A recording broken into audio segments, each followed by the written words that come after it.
दोस्तों, आज मैं आपको सुनाने जा रहा हूं अपनी मंडली की सदस्य शबनम खान की लिखी कहानी वारिस। ट्रेन चले हुए ज्यादा वक्त नहीं हुआ था, पर मुझे उलझन होने लगी थी। अच्छा महसूस नहीं हो रहा था। बाहर के नजारों से कोफ्त होने लगी तो मैगजीन पर सर झुकाकर पन्ने पलटने लगी। मैं तेजी से पैर हिला रही थी। ऐसा ही होता था मेरे साथ जब टेंशन में होती थी। अनजाने में पैर हिलने लगते। बगल में बैठी बुजुर्ग महिला ने मेरे घुटने पर हथेली रखकर पैरों को रोकना चाहा। मैंने उनकी तरफ देखा और बहुत कोशिश करके आत्मीयता से मुस्कुराई, जबकि चिड़चिड़ी हो रही थी मैं। मुश्किल था ये सफर मेरे लिए। 5.5 साल बाद अपने घर जा रही थी मैं, मतलब अपने पापा के घर। वो उस बुजुर्ग महिला के बाद मेरा मूड और खराब करने टीटी महोदय आ चुके थे। नाक पर बैठे अपने चश्मे को एडजस्ट करते हुए टीटी ने काफी हैरानगी से पूछा, वासु शर्मा आप हैं? उन्हें मेरे नाम की कंफ्यूजन हो गई थी। वैसे अक्सर लोगों को होती है। मिसेस वासु शर्मा की जगह मुझे कई बार मिस्टर वासु शर्मा समझा जाता था। मैंने बिना मैगजीन से नजर हटाए टिकट बढ़ा दिया। वो टीटी हैरानी को हंसी में बदलते हुए बोला, वो नाम से लगा कोई जेंट्स होगा। 14-15 साल की उम्र में पापा ने मेरा नाम वसुंधरा से बदलकर वासु करवा दिया था, क्योंकि वसुंधरा उनको गर्लिश नाम लगता था। वासु बैलेंस लगता था। नाम बदलने के साथ साथ पापा ने मुझे लड़कियों की हर सीमा से अलग रखकर सोचना भी शुरू कर दिया। खैर, जैसे जैसे ट्रेन स्टेशन दर स्टेशन बढ़ रही थी, मेरे पैरों का हिलना भी बढ़ गया था। इस बीच मेरे हस्बैंड मनीष का फोन कई बार आया समझाने के लिए, नॉर्मल रहो, इतना लोड मत लो, थोड़े वक्त की बात है। पर पता नहीं क्यों लग रहा था कि ये थोड़ा वक्त जिंदगी का सबसे बड़ा इम्तिहान लेने वाला है। अगली सुबह मैं पापा के घर की दहलीज पर थी।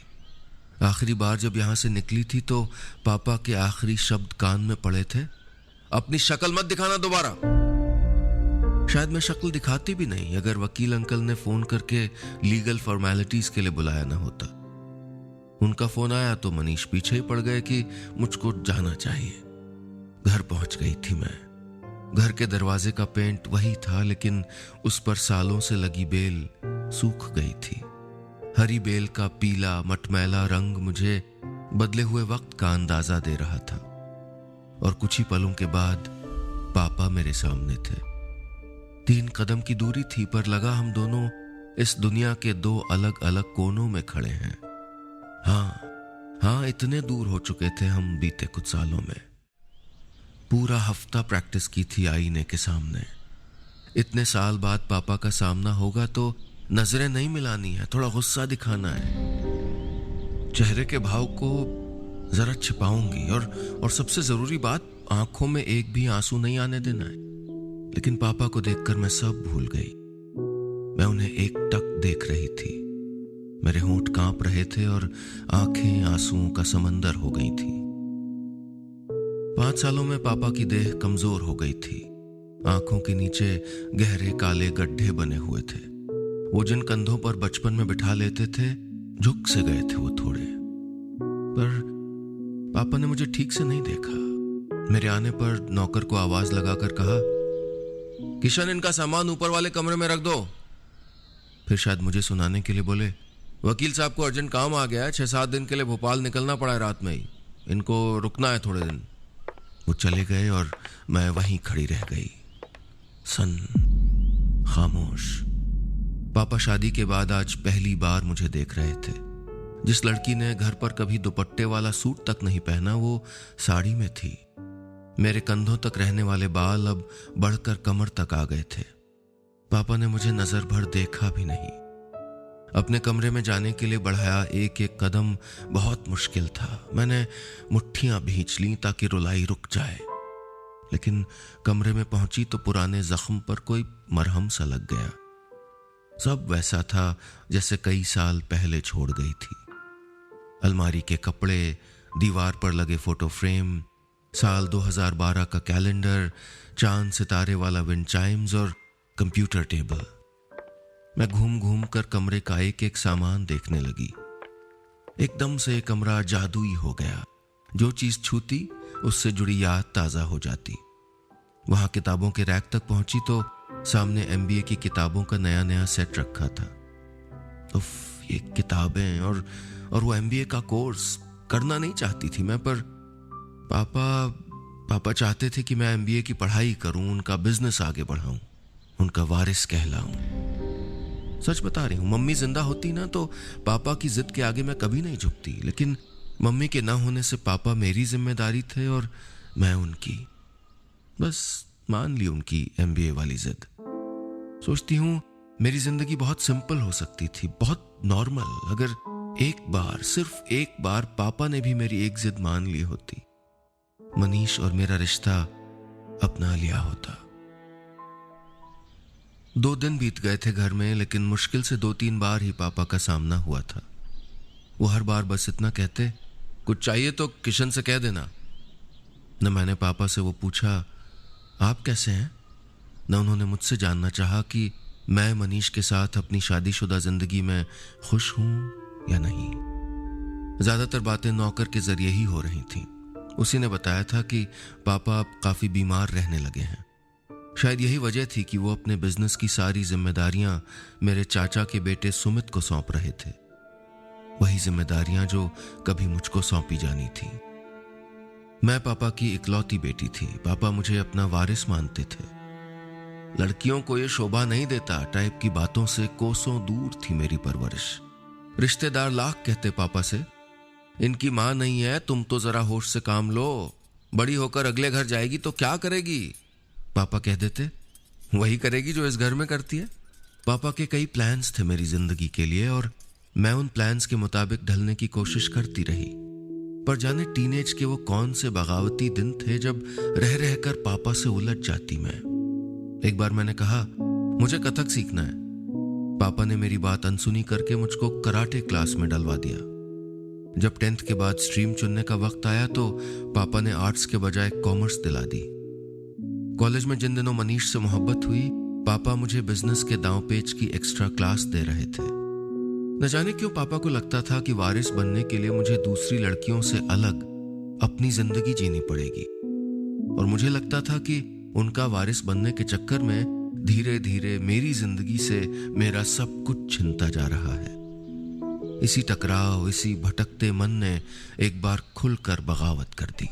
जब मेरा एमबीए का पहला ही सेमेस्टर चल रहा था, मनीष के घर वाले उसकी शादी करने की जल्दी करने लगे। जब बात पापा तक पहुंची तो उन्होंने सिरे से इनकार कर दिया। उनकी प्लानिंग में कई सालों तक मुझे सिंगल रहकर उनका कामकाज संभालना था, लेकिन मैं मनीष को खोना नहीं चाहती थी। हमने पापा की मर्जी के खिलाफ जाकर शादी कर ली। उनके सालों का ख्वाब मेरी एक हसरत ने रौंद दिया। बतौर सजा पापा ने मुझे खुद से दूर कर दिया और मैं भी गुस्से और बगावत में उनसे दूर, बहुत दूर होती चली गई। लेकिन सच कहूं, इतने साल दिल के कोने में एक उम्मीद किसी तरह अपनी जगह बनाए रही कि पापा अपनी गलती मानेंगे। यही उम्मीद थी जो मुझको आज पापा के सामने एक बार फिर ले आई थी। नाश्ते की टेबल पर गर्मा गर्म फ्रेंच टोस्ट के साथ ठंडी खामोशी पसरी थी। पापा और मैं आमने सामने बैठे थे। किशन ने चाय लाकर रखी तो मैंने पूछा, इसमें से फीकी वाली कौन सी है? उसे मेरा कहा समझ नहीं आया, जैसे इस घर में फीकी चाय बरसों से नहीं बनी हो। उसके बजाय पापा ही बोले, मैं मीठी चाय पीता हूं। पापा की कई साल पुरानी डायबिटीज की प्रॉब्लम भूली नहीं थी मैं, पर शायद वो भूलने लगे थे। पता नहीं कैसे हिम्मत आई मुझ में। मैंने पापा के सामने से मीठी चाय का कप उठाया और किचन में ले गई। किशन को किचन में जरा ऊंची आवाज में बोला, आइंदा पापा को मीठी चाय मत देना, वो सिर्फ फीकी चाय पियेंगे। मालूम नहीं पापा ने सुना या नहीं, लेकिन पापा के लिए हक जताकर कई सालों बाद कही ये बात मेरे अपने ही अंदर गूंज गई। शाम को मेरा कजन सुमित आया। सुमित मुझे बचपन से नापसंद था, हमारी कभी नहीं बनी थी। सुमित ने बातों की शुरुआत मुझे बेहद खराब लगने वाले सवाल से की, और क्या कर रही हो आजकल? ये जानते हुए कि वो मुझको जज करेगा, मैंने बता दिया कि मैं एक हाउसवाइफ हूं। मैं सही थी, सुमित ने इस मौके को छोड़ा नहीं। अरे हाउसवाइफ कैसे? ताया जी तो तुमसे बिजनेस करवाना चाहते थे। मैं जानती थी कि सुमित ये सब मुझे चिढ़ाने के लिए कर रहा है और वो कामयाब भी हो रहा था। शुक्र है इसी वक्त पापा आ गए और वो दोनों बिजनेस की बातें करने लगे। मैं थोड़ा दूर बैठी सब सुन रही थी। कायदे से मुझे इग्नोर करना चाहिए था, मेरा क्या मतलब इन बातों से। लीगल फॉर्मेलिटी करने आई थी, 2-4 जगह साइन करने थे और चले जाना था। पर जब पापा सुमित को हमारी दोनों फैक्ट्रियों के डिटेल समझा रहे थे तो कुछ चुभ रहा था। मुझे लग रहा था जैसे मेरे हाथ से कुछ जा रहा है। पापा सुमित को अकाउंट्स की फाइल दिखा रहे थे और वो इडियट फोन के मैसेज चेक करने में लगा हुआ था। ऐसा लापरवाह लड़का बिजनेस क्या संभालेगा। रात को खाने की टेबल पर मैंने यूं ही धीरे से पापा को कह दिया, मुझे नहीं लगता सुमित फैक्ट्री संभाल पाएगा। पापा ने मेरी तरफ घूर के देखा तो मैंने बात समझाने के अंदाज से कहा, मेरा मतलब मुझे लगता है वो सीरियस नहीं है ज्यादा। मैंने जितने नर्म लहजे में ये बात कही थी, पापा ने उतना सख्त जवाब दे डाला, कोई रास्ता है मेरे पास? अब बस सुमित ही है जिससे कुछ उम्मीद है मुझको, अब मुझसे नहीं संभलता ये बिजनेस। पापा खाना बीच में छोड़कर चले गए। उनकी दुखती रग पर हाथ रख दिया था मैंने, पर यह क्या, दुख उन्हें दिया था और तकलीफ मेरी बढ़ गई थी। रात बिस्तर पर करवट बदलने का सिलसिला देर तक जारी रहा। मुझे मनीष की याद आ रही थी, उसी से मैं हर बात शेयर करती थी। दिल हल्का हो जाता था। मनीष ने मुझसे कहा तो नहीं, लेकिन मैं जानती थी कि उसने जिद करके मुझे यहां इसीलिए भेजा था ताकि मेरे और पापा के बीच की दूरी खत्म हो जाए। मैंने भी अपनी तरफ से एक कोशिश करने का फैसला ले लिया था।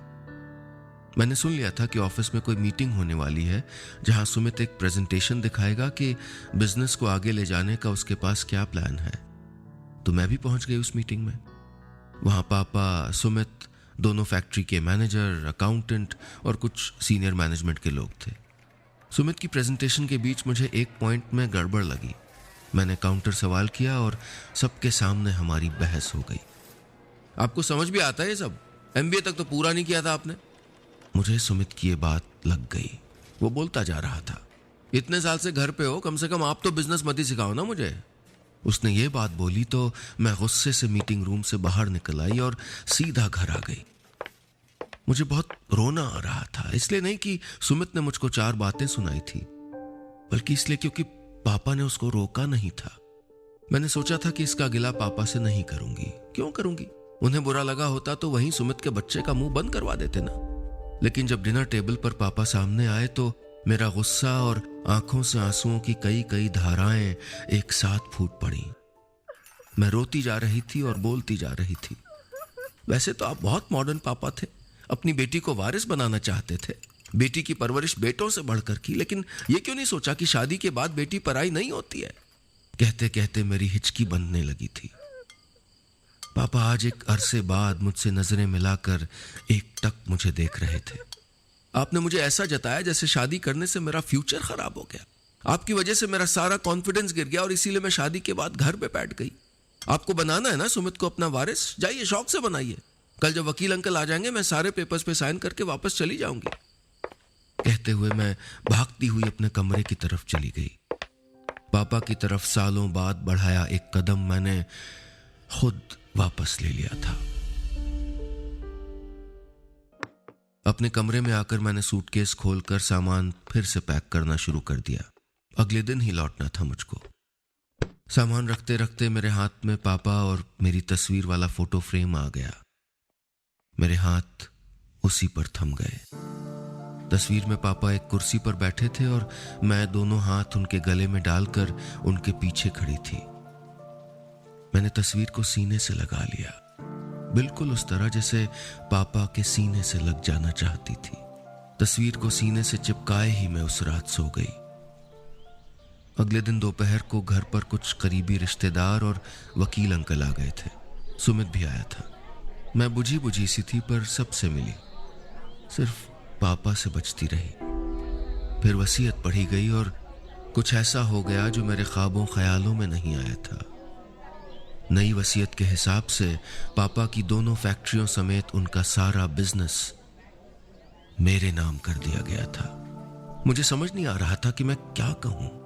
सबसे पहले मैंने सुमित की तरफ देखा। वो गुस्सा नहीं था। वकील अंकल मुस्कुरा रहे थे और पापा शायद उस पल का इंतजार कर रहे थे कि मैं एक बार फिर उनसे नजरें मिलाऊं। मैं पापा के पास गई और धीमे से कहा, अब ये क्या है? मैं नहीं चाहती थी कि सबको पापा और मेरी सीक्रेट लड़ाई का पता चले। पापा भी उतने ही धीमे से बोले, कल जितनी बातें गुस्से में सुना के गई थी उनको साबित करने का मौका है। अब बनो शादी के बाद मेरी वारिस। मैंने पापा का चेहरा देखा। वो मुस्कुरा रहे थे।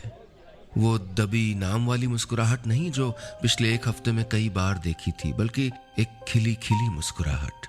उतने में सुमित मेरे पास आया और कान में बोला, घबराओ मत, मदद मैं कर दूंगा। वैसे मुझे मालूम है आपने अपना MBA पूरा नहीं किया था। इतना कह के वो भाग गया। मैं पापा से बहुत कुछ कहना चाहती थी, पर मेरे दिल और दिमाग के बीच अभी अभी जो सुलह हुई थी उसके बाद शब्द कंफ्यूज हो गए थे। समझ नहीं आ रहा था कि क्या कहना चाहिए। मैं फिर से पैर हिला रही थी, तेजी से। पापा तो जानते थे ये मेरी बचपन की आदत है। उन्होंने अपनी हथेली को मेरे घुटने पर रखा तो मैं रुक गई। वो बोले, कल रात को जो तस्वीर तुम पकड़े हुए सो रही थी, तुम्हारे जाने के बाद मैं भी कई दिन तक उसी तस्वीर को पकड़ के सो जाता था। मैं पापा के गले लग गई। अब मुझे परवाह नहीं थी कि सब देख रहे हैं। सालों पहले खोए हुए मेरे पापा मुझे वापस मिल गए थे। पापा ने गले लगे लगे कहा, मनीष को बुला लेना। हमारे यहाँ लड़की शादी के बाद पहली बार मायके आती है तो उसका पति लेने आता है। मैं मुस्कुरा दी।